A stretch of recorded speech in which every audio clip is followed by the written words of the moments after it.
Hey everyone, today we're going to talk about TROFERIT, also known as DROPROPIZINE. This medicine is amazing for helping with dry coughs. Have you ever felt like you need to cough, but nothing comes out? Well, TROFERIT could be your best friend. DROPROPIZINE is an antitussive, which means it's a medicine that calms down dry coughs, the kind that don't have phlegm. It's perfect for when you have a cough from a cold or a sore throat. So how does TROFERIT work? Basically, it works on the part of your brain that controls coughing, making you feel less like coughing. This way, you can rest better and avoid those annoying interruptions. Let's talk now about how to take it. It's super important to follow your doctor's instructions.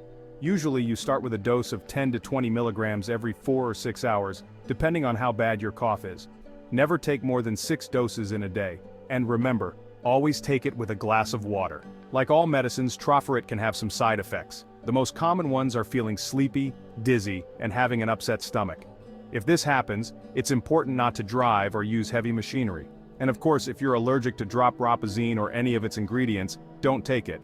To sum it up, TROFERIT is a great choice for fighting dry coughs. But remember, always talk to your doctor before you start taking it. Take care of your health and follow the instructions exactly. Thanks for watching this video. See you next time.